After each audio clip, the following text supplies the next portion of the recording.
శ్రీ విష్ణు రూపాయ నమశివాయ. ముందుగా అందరికీ కూడా నమస్కారం. అయితే ఈరోజు వీడియోలో మనం ఉద్యోగ ప్రాప్తి కోసం ఉద్యోగానికి సంబంధించి ప్రయత్నాలు ఫలించడానికి ఏదైనా మంచి మంత్రం ఉందా అని చెప్పి చాలామందికి సందేహం ఉంటుంది. ఇక అదే విషయాన్ని ఇప్పుడు మనం తెలుసుకుందాం. ఇక ఉద్యోగ ప్రయత్నానికి సంబంధించి ఉద్యోగ ప్రాప్తికి చూసుకుంటే ఒక మంచి మంత్రం అనేది ఉంది. అది కూడా ఎక్కడో కాదు, మన వాల్మీకి రామాయణం గనక చూసుకుంటే ఆఖరణ అయోధ్య కాండలోని శ్రీరామ పట్టాభిషేక సర్గ అనేది ఉంటుంది. ఇక శ్రీరామ పట్టాభిషేక సర్గ అనేది మొత్తం ఒక 123 శ్లోకాలతో కూడుకుని ఉంటుంది. ఇక ఈ సర్గానికి ఈ ఉద్యోగ ప్రాప్తికి ఏంటి సంబంధం అంటే, ఎవరైతే ఉద్యోగం కోసం ప్రయత్నం చేస్తూ ఉన్నారో వారు కనుక ప్రతిరోజు కూడా ఈ శ్రీరామ పట్టాభిషేక సర్గాన్ని పూజా మందిరంలో కూర్చొని రోజుకు ఒకసారి చొప్పున 11 రోజులు ఎవరైతే చేస్తారో వాళ్ళకి నిజంగానే వాళ్లకు ఉద్యోగం రావటం అనేది జరుగుతుంది. అయితే దీనికంటే ముందు కొన్ని ముఖ్యమైనటువంటి విషయాలు చూసుకోండి. ఇక ఈ ఉద్యోగానికి ప్రయత్నిస్తున్న వారు మీరు మీ యొక్క చదువు అనేది ఏ ఫీల్డ్లో ఉందో, అంటే సైన్స్కి రిలేటెడ్గా ఉన్న వాళ్ళు కావచ్చు, దానికి రిలేటెడ్గా ఉద్యోగం కోసం ట్రై చేయండి.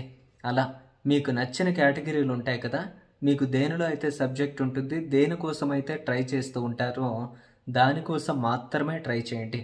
ఇక ఇది ఎప్పుడు పనిచేస్తుంది అంటే, మీరు ప్రయత్నం చేస్తూ ఉన్నప్పుడు మాత్రమే. ప్రయత్నం చేయకుండా కేవలం ఈ సర్గాన్ని చదువుతూ మీరైతే పూజ చేస్తే ఎటువంటి ఫలితం కూడా ఉండదు.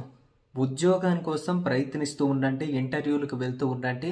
అదే క్రమంలో 11 రోజుల పాటు ఈ శ్రీరామ పట్టాభిషేక సర్గాను 11 రోజుల పాటు రోజుకు ఒకసారి చొప్పున పూజా మందిరంలో శ్రీరాముని పటం ఎదురుగా ఒక దీపాన్ని వెలిగించి కూర్చొని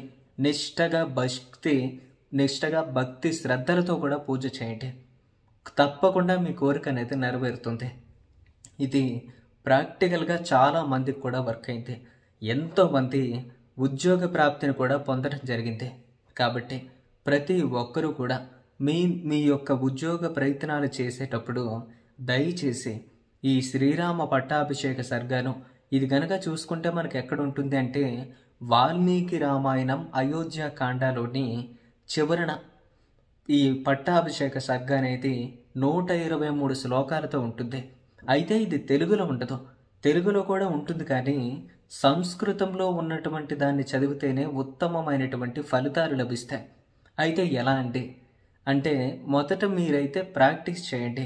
ఆల్రెడీ ఉన్నవారు కాబట్టి ప్రాక్టీస్ చేస్తే కష్టమైతే కాదు, అలవాటైపోతుంది. లేదు ఇంకా నాకు చదవడానికి కష్టంగా ఉంది అనుకుంటే కనుక దానికి సంబంధించినటువంటి లింక్స్ని అయితే నేను క్రింద డిస్క్రిప్షన్లో ఇస్తాను. ముందుగా శ్రీరామ పట్టాభిషేక సర్గానికి సంబంధించి ఆడియో లింక్ని ఇస్తాను.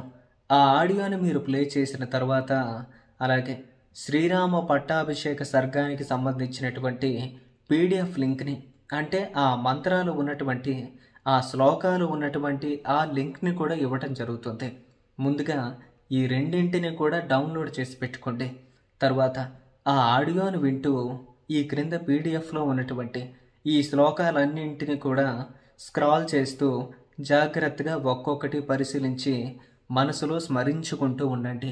అలా నిత్యం కూడా ఒక 11 రోజుల పాటు మీరు ఈ పని చేసినట్టయితే తప్పకుండా మీకు ఉద్యోగ ప్రాప్తి అనేది జరుగుతుంది. దయచేసి ఈ విషయాన్ని ప్రతి ఒక్కరూ కూడా గుర్తుపెట్టుకోండి.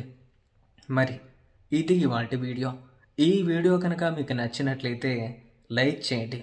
ఇలాంటి మరిన్ని ఆధ్యాత్మిక పరమైనటువంటి వీడియోల కోసం ఇప్పుడే ప్రతి ఒక్కరూ కూడా మన ఛానల్ అయితే సబ్స్క్రైబ్ చేసుకోండి.